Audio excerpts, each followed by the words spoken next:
शिक्षण, सामाजिक न्याय आणि सर्वांना समानतेची संधी देणाऱ्या युगपुरुषाला अर्थात राजश्री शाहू महाराजांना विनम्र असं अभिवादन करतो. राजश्री शाहू महाराजांचे अनेक पैलू आहेत, जसं की शेतकऱ्यांचा विकास झाला पाहिजे, कामगारांचा विकास झाला पाहिजे, विद्यार्थ्यांचा विकास झाला पाहिजे, शेतीचा विकास झाला पाहिजे आणि सर्व प्रकारची संसाधनं माझ्या रयतेला मिळाली पाहिजेत म्हणून सातत्यानं कार्य करणारे राजश्री शाहू महाराज. शाहू महाराजांचे अनेक पैलू होते, म्हणजे विद्यार्थी पुढे गेले पाहिजे, त्यांना कौशल्यपूर्ण विकास शिक्षण भेटलं पाहिजे म्हणून ITI सारखी निर्मिती सुद्धा राजश्री शाहू महाराजांनी केली होती. व्यक्तीचा विकास झाला पाहिजे म्हणून सातत्यानं काम करणारा राजा म्हणजे राजश्री शाहू महाराज. शाहू महाराजांचे अनेक पैलू आहेत, पण त्यामधला एक पैलू मला खूप आवडतो.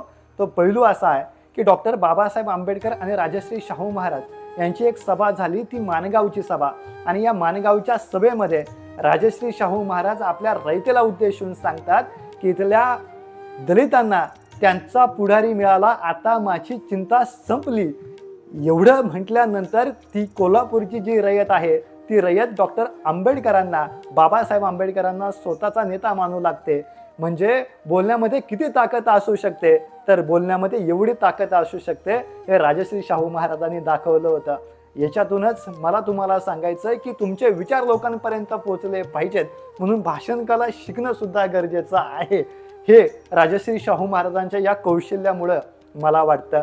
आणि म्हणूनच राजश्री शाहू महाराजांच्या जयंतीच्या निमित्तानं पुन्हा एकदा विनम्र असं अभिवादन करत असताना मी सांगेल की स्वतःचं कौशल्यपूर्ण विकास अभ्यास आपण केला पाहिजे आणि एक एक पाऊल पुढे टाकलं पाहिजे.